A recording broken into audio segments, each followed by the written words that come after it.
What's good, people? It's Joshua from Joshua Chubb Photography back again with another video. And in today's video, I'm going to be telling you the good, the bad, and the annoying of the Fujifilm XS10. Yes, this is my review. I've owned this camera a few different times. I have a love-hate relationship with it, to say the least. It is a very unique body though in the Fujifilm lineup. I'm also going to be comparing it to the X-T3, which is my main workhorse camera. And I feel that if you're new to the Fuji system, if you are coming in and you're looking for a good camera to start with, you might be eyeing the XS10, you might be eyeing the X-T3. It's only $100 price difference between the two cameras, body only. So let's talk about it. So why did I want this camera in the first place? I was looking for a small compact camera that I could take with me every day, something that I could use to shoot family stuff if I go on vacation, but also a camera that was going to be competent enough to be a B camera. And so I only had three main qualifications for a camera to fit this description: compact, lightweight body, built-in flash, and a flip screen if I want to take selfies with friends or family. Enter the XS10. Now, let's get right into the pros. Pro number one, I just told you, built-in flash. Built-in flash is the number one reason I got this camera over the XE4. For those of you who have been following the channel, I love the XE4. I love the flip up screen rather than the fully articulating screen. But Fuji they took too much stuff away. I get they were trying to make it a minimalistic camera. And don't get me wrong, the XE3 did not have a built-in flash. But if the XE4 would have, it would have been the perfect camera for me and how I plan on using it. But anyway, so we got the built-in flash, obviously. We get a fully articulating screen, is gonna be a pro for me. IBIS, I do shoot video from time to time. I don't do it often, but when I do, it is nice to use IBIS because I'm always shooting it handheld. I don't own any gimbals or anything like that. Another pro for me is gonna be the grip. I mean, the grip on this thing is insane. I've never actually held the XH1 in hand, but from the views, this grip is like the best grip on the Fuji camera. I have long, slender hands, but no matter what lens, like I've paired this with the 50 to 140, and I always have enough clearance in here where my knuckles aren't brushing up against the lens. Your mileage may vary on that one. Also, this camera is actually the only Fujifilm camera that actually works with the Instax printers. I take that back. The Instax wide link and the Instax mini link. This is the only camera that works with both of those. No other Fuji camera works with it. You'd have to pair your Fuji camera with like the SP1, 2, or 3. Hopefully Fuji will add functionality to some of their other cameras in the future, but as of now, this guy is going to be the only one.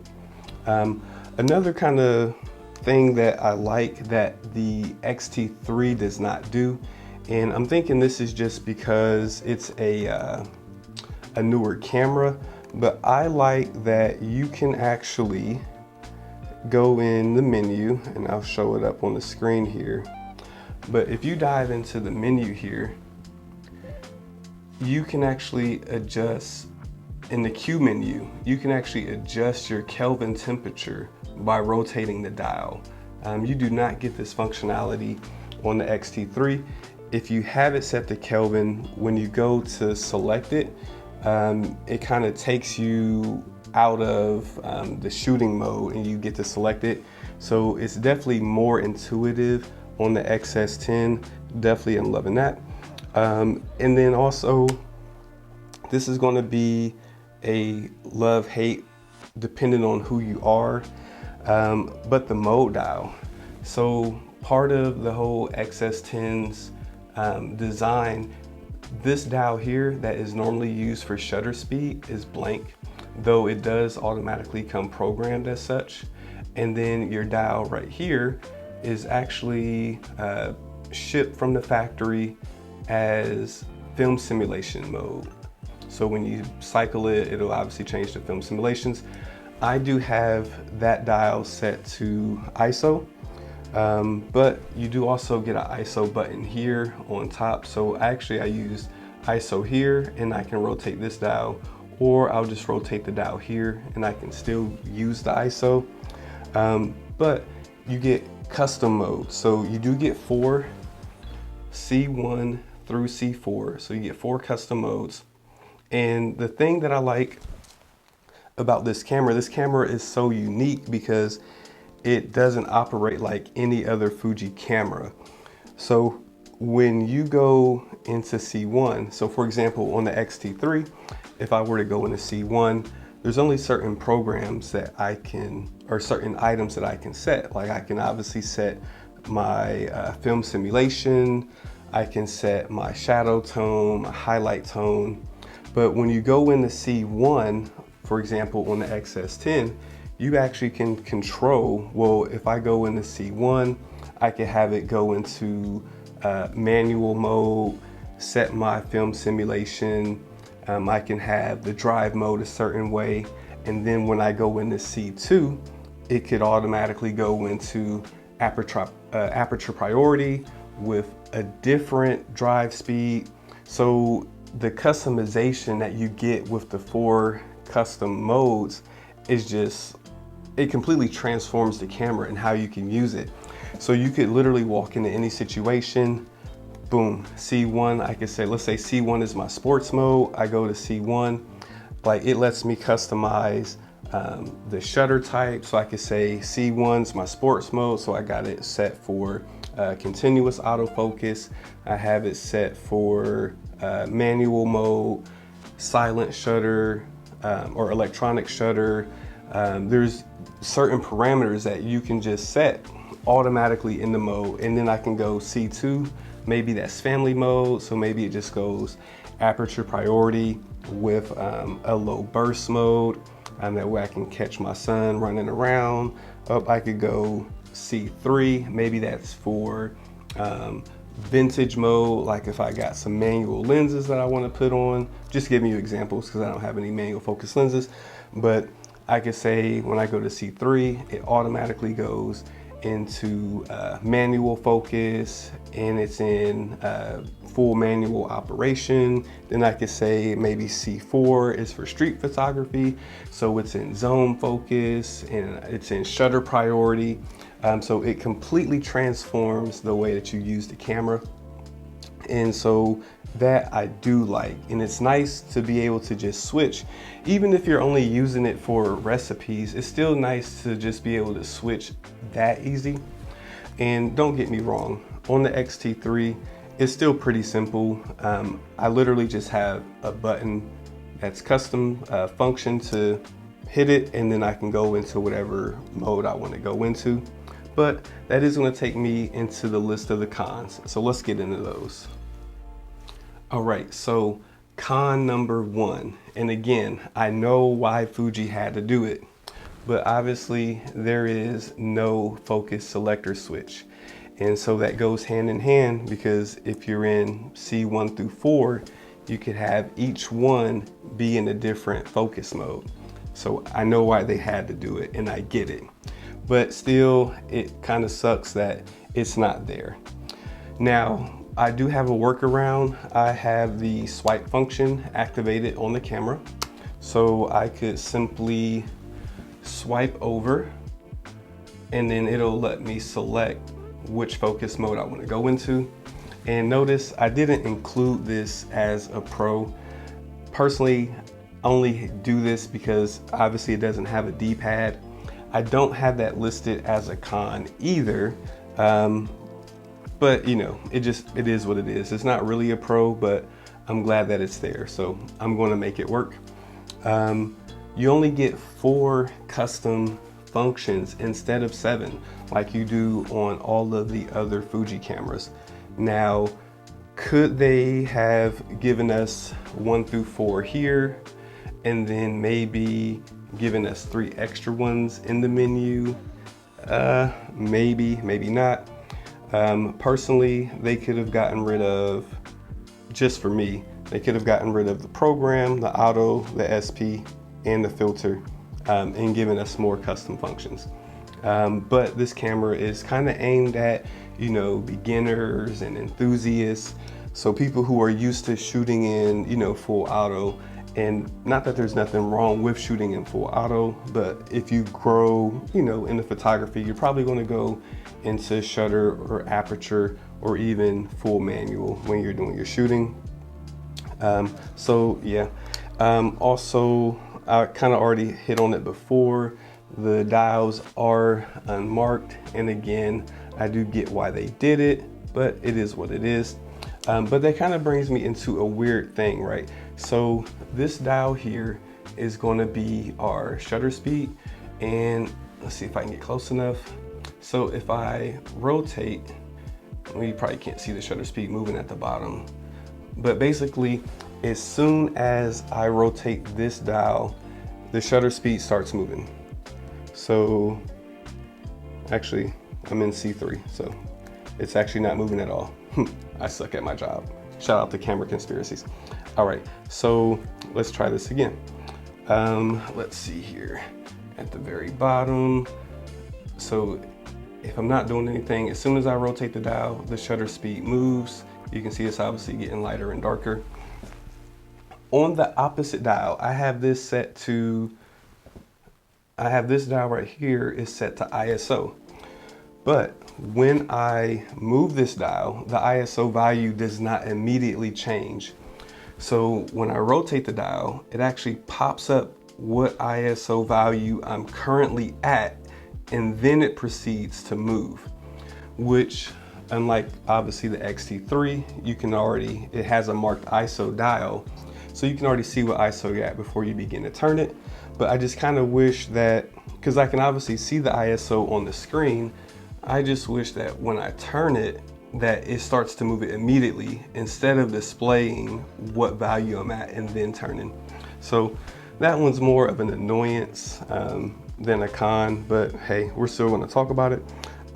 Also, you do get a slower max shutter, a slower maximum flash shutter sync speed. I probably said that wrong, but anyway, so on the X-T3 and a lot of the more premium Fujifilm cameras, your max shutter sync speed is at 1/250th of a second.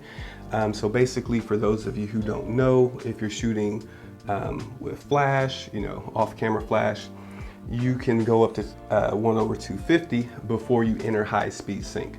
Once you enter in the high-speed sync, your light output, it's cut basically. So if you're at full power and you're in high-speed sync, your 1/1 full power isn't actually going to be as bright if you were not in high-speed sync. So it's going to be good, you know, 1/250, because you can pretty much freeze any kind of motion if you're having your subject move. This one is going to be at 1/180 for your flash shutter, for your flash sync speed. So it's going to be a little bit slower. And if you need to compensate, that means you'll have to stop down your aperture even more to make the scene darker. That way, you know, you can kind of make up for the light that you're letting into the camera. And I feel that 1/180, is that really enough if someone's, you know, maybe jumping and you're trying to freeze them? I haven't really tested it because I don't use this camera to shoot in the studio, but to me, that is a con. I don't know, you know, if there's a real limitation or if it's just Fuji helping segment the different market to different people. Also, this one is going to be a weird quirk. So this, well, I'll just take it out of here. So this is obviously a Fuji battery, right? Standard NP 126 or W126S, and it has this orange dot. So on the X-T3, the battery lever is also orange. And so when you put it into the battery compartment, you just match the orange sticker with the orange lever. On the XS10, your lever is right here and it's gray. So the battery actually goes in the opposite. And so basically, obviously I know it's not the same color, but what I'm getting at, I'm used to putting in the sticker next to the lever. So I don't know why Fujifilm just couldn't flip the inside of the battery compartment to make, I just don't get it. Like, why can't they just flip the inside of the battery compartment to make the sticker still be on the side of the lever? Or they could have even just moved the lever over here. I don't know. That one's annoying, because once you get like muscle memory down, okay, sticker to lever, sticker to lever. I just dropped the battery. It always gets me every single time. I got an extra one over here. It gets me every single time that I have to slow down that extra second and think, nope, it has to go on the opposite side. That really grinds my gears. Okay, anyway, another one is going to be using the focus joystick here on the back. The joystick itself feels, I mean, pretty good. It's probably the best one that they make. It feels better than the one on like the XE4 and also on the X-T3. But one thing that I do not like, or it's really going to be a con, hopefully you guys can see that I have a box moving around here.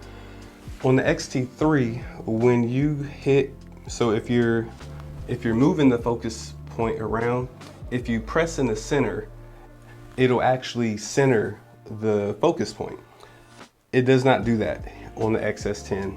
And again, I don't know why, you know, I just feel like that could be a very simple update. When I press it in the center, I just want it to go in the center. It doesn't do that. So another thing, and this grinds my gears so bad, because these things are cheap. This one's a custom one. This is a custom, hide my face. This is a custom hot shoe cover that I purchased on Amazon. But the camera, it doesn't ship with a hot shoe cover. Like, come on, Fuji. The XE4 doesn't either. My X-T3 did. I don't know if the XE, not the XE, I don't know if the X-T4 does or not. Someone can let me know. But the little plastic one, like, come on, Fuji. It can't be that expensive to not include it. I hate looking down at the camera. If I don't have anything in the hot shoe, I don't like just looking down and seeing that nothing is there, because I know that something goes there. Is it me? Are y'all like that? Like, am I tripping? Am I tripping? Tell me if I'm tripping. Anyway, so I paid like 10 bucks to get a X hot shoe cover to go in there. That one, it's an annoyance. It is an annoyance. Other than that, the buttons on the back are all kind of different. So like 1, 2, 3 buttons are all the same. They protrude out a good amount, but they're a little bit small.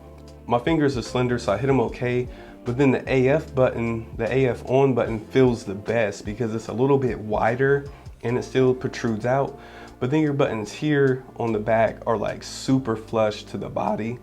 But they're still easy to press, but it's kind of like a little bit of an annoyance, I guess, that they're all different. That's me being super duper nitpicky. And then the last con is going to be the lack of a headphone jack. I think that a lot of people use camera instead of the X-T4, you know, might want to be, you know, video centric. So being able to monitor your audio is going to be key. But again, this camera is not exactly aimed at the professional, even though I've used this camera professionally. I guess Fuji still wants that market segmentation. So anyway, now let's get into the comparisons between the X-T3. So if you go with the X-T3, you're going to get 4K 60, you're gonna get 10-bit internal, you're gonna get a faster burst speed when shooting in high frame rates. So you get 11 frames per second versus 8 frames per second on the XS10. You're gonna get the faster max shutter sync speed, you're gonna get the weather sealing, you're gonna get a D-pad, you're gonna get the headphone jack, and also you get a larger viewfinder. You see me looking down here at my notes, so I don't want to forget anything. So yeah, so those are the things that you're going to get. So the 9 things, but you have to, you know, see, do I really care about internal 10-bit? Personally, I don't. I'm not that big of a video person to even care about it. Both cameras are going to do 10-bit external anyway. A lot of people are going to have, you know, an Atomos Ninja 5 for a professional kind of rig. Another thing I don't really care about is going to be, I mean, don't get me wrong, I like the D-pad, and I do have the, I do have them set as custom buttons for things, but I mean, I could, I guess, live without it. Don't take it off the X-T5 though. Weather sealing, it's rare that I shoot in the rain, but I'm thankful to have it because I did have to shoot a wedding in the rain. All right, so what are you gonna get if you decide to go with the XS10? You save $100, right? So actually, I didn't even have that on the list. So 8 things. So 1, price, you save $100. Obviously, you're gonna get IBIS. You're gonna get the flip screen. You can't go wrong with that. You get a built-in flash. You get the portability of the camera. You get the better grip. Oh, that's actually gonna be 9 things. I suck at my job again. You get classic negative film simulation if you're into that. You also get you get more custom recipe ingredients. And so on the X-T3, for example, you cannot customize color chrome or color chrome effect blue like you can do on the XS10. And also you get 1080 at 240 frames per second if you want to do super slow-mo. So it's up to you though. Which of those features are you going to value more? Obviously, you only get 1 card slot here. I've never had a memory card fail, but knock on wood, I wouldn't want to be in a situation where I didn't have, you know, a backup. Every time I use the X-T3, I never use it with just 1 card. I always have 2 cards in it, and I have it on redundancy, even though I've never had a card fail. But what's your peace of mind worth to you? So can you shoot with the XS10 professionally? Yeah, you can. Don't let anyone tell you that you can't, but ask yourself, is it going to be the best tool for the job? But maybe you're just an enthusiast. Maybe you just are trying to capture kids, you know, around the house. Maybe you want a vacation camera. You know, it's up to you. Only you should be able to make that decision. So anyway, guys, I appreciate y'all for those of you who maybe stuck around to the end. And those are my thoughts on the Fujifilm XS10 and how it relates to the Fujifilm X-T3. Until next time, I'll see y'all in the next video. Peace.